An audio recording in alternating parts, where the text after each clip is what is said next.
Kibba baha Oromiyaa irraa nama quuqama Oromummaa qabu ka Oromummaan isaa itti dhagahamtee qawwee gabroonfataa irraa fuudhee gabroonfataan lola jedhee gooticha waraana bilisummaa Oromoo zoonii kibba baha Oromiyaa godina Arsii lixaa keessa socho'uutti dabalameeruu qabannee dhihaannee jirraa. Hordoftoonni deeggartoonni keenya nu hordofaa isaan waan walaasofnuuf dhaamsa inni warra achi keessatti hafaniif qabuu fi akkasumas uummata Oromootiif qabulleen walumaan hordofnaa waliin caqasnaa. Egaa nu hordofaa isiniin jenna, nu hordofaan affeerraa keenya. Obboleessa kiyya maqaan kee eenyu jedhama? Kibba baha Oromiyaa irraa jaallan ati itti dhufte akka ati dhufte nuuf himanii si dubbisuu jirra. Eenyu siin jedhama? Maqaan kee eenyu jedhamta? Duraan dursee intervii naa godhu keessaniif galatoomaa siin jedha. Ayyee atis Oromummaa kee beettee jaallan qabsoo ilmaan Oromoo irra jiran warra wareegama lubbuu qaalii ilmaan Oromootiif kaffalanii dirree jiranitti dhufuu keetiif galata guddaa qabda. Baay'ee galatoomi siin jedha maqaa jaallan qabsoo bilisummaa Oromoo keessa jiraniitiin. Isinis galatooma. Ayyee. Maqaan koo Abdii Bakar jedhama. Ayyee. Godina Baalee aanaa Sinaanaarraan dhufe. Baay'ee galatoomii baga nagaan dhufte jedha. Egaa kaampii kamirraa dhufte? Magaala kamirraa dhufte? Waraana gosa kamiiti? Ati waraana humna addaati moo waraana makalaakiyaa yookaan raayyaa ittisa biyyaa jedhan kana moo poolisii humna addaa kana waraana gosa kamiiti ati? Ani kan dhufe Dodolarraa hin dhufe. Dodolarraa dhufte. Ayyee. Darbaa fi Dodola gidduudha iddoon hojii kiyya. Ayyee. Poolisii federaalaati. Poolisii federaalaati. Magaalaa Dodolaa irraa dhufte. Baay'ee tokko galatoomii. Ammas namoonni sirraa gadafanillee si arganii akka isaan qabsoo bilisummaa Oromootitti dabalaman abdii guddoo qabna. Ati baga nagaan nu dhufte yoo yaa baga dhufte siin jedha. Warra sibiraa hafaniif warra mootummaa gabroonfataa waliin ilmaan Oromoo dhiiga jissuu jiraniif ilmaan Oromoo saamuuf saamsisaa jiraniif dhaamsi ati qabdu carraa kanaaf fayyadamtee maali? Dhaamsa akkamii qabdaaf? Dhaamsi ani warreen achi keessatti na biraa hafanii ani isaaniif dhaamu. Ayyee. Carraa hidhannoodhaa amma harkaa qaban kanatti fayyadamanii uummata isaanii cinaa akka dhaabbatan isaaniif waamicha dabarsuun barbaada.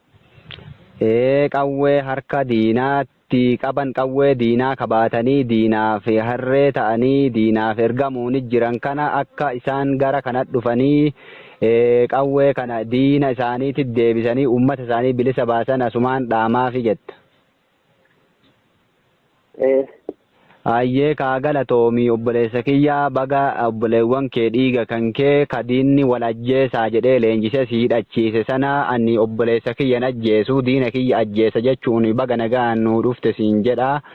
Fedhiin ati qabdu maaliidha jedhee si gaafachuuf fedhiin ati qabdu loltee uummata kee bilisoomsuu akka ta'e ifaa yoo ammoo wanne sii dabalu hin jira jettu taate fedhii kan kee gabaabinatti ibsuu dandeetta. Asirratti wanti ani si dabaluu barbaadu. Ani waraana adda bilisummaatti kan dabalame. Yeroo amman keessa jirru kanatti yeroo diinni uummata Oromoo lafarra duguuguudhaaf hidhatee ka'e kanatti. Ayyee. Uummata biyya cinaa dhaabbadheetiin uummata kana bilisa baasuun qaba kan jedhu. Ayyee. Uummata kanaaf aarsaa narraa malu aarsaa silaa barbaachisu kafaluun qaba kan jedhu ibsuu danda'a. Ayyee ayyee. Baay'ee galatoomi guddoo galatoomi siin jenna Abdii Abubakarii kiyya baay'ee galatoomi. Egaa nutis waraanni bilisummaa Oromoo zoonii kibba baha Oromiyaa irra jirru dhaamsi isinii qabnu yoo jiraate warroonni hidhattanii mootummaa gabroonfataa kufee du'a lafaa dhidhiitatu jiru kana faana kuftanii waliin dhidhiitachuu caala waraan bilisummaa Oromoo uummata Oromootiif jecha beela'ee dheebote aarsaa kaffalaa jiru kana waliin aarsaa jiru baastanii uummata keessanii akka loltan gara uummata Oromootti akka deebitan dhaamsa isinii dabarsinaa.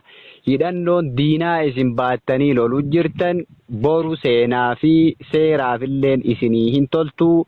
Maqaa keessaniif maqaa dhaloota boru seenaa isin dabarsitan kana dhagahuuf caqasuufillee maqaa hin tolle yoo duutanillee maqaa hin qabdanii iskaabaatirii reeffa keessan awwaalanii achumatti isin dhiisu jiranii hundaayyuu quba qabna arguu jirtanii dhaga'uu jirtu kibba bahaa kibba Oromiyaa akkasumas lixa Oromiyaa fi giddu galeessa irratti akkuma sana lola juuntaa waliin godhamaa ture keessatti gaafa isin duutan kabajaanuu reeffi keessan gara maatii keessanii galaa hin turre iskabaatiriidhaan naannomarraa naannootti bakkuma silaa itti wareegama isin baastan sun wareegama seenaa hin qabne isin baastanitti mootummaan lafama baqasee keessa buusaa isin bira dabraa ture dhagaas turre argaa turre. Kana biraa isin bakka aarsaan itti kaffalamuu malu bakka aarsaan ati kaffalte ammoo seenaa qabuu fi bakka itti gaafa ati duuteyyuu bara baraan namni jiruu fi namni boru dhalatulleen maqaa kan kee kaasutti gad dhufte akka qabsooftu yaamicha siigoona ebalo toon jenne humni hidhate kamiyyuu milishaa irraa humna adda Oromiyaa jedhamurraa poolisii idilee haa ta'u makalaakiyaa humna addaa. Eenyulleen dhagaa poolisii federaalaa warroonni hidhatan yeroon amma waan taateef yeroo kana fayyadamtanii gooticha waraana bilisummaa Oromoo urjii lolaa dirree jirutti dabalamtanii aarsaa inni kaffalu jiru baastanii seenaa keessan kaleessa xureessitan akka bareechattan dhaamsa asumaan isinii dabarsinaa.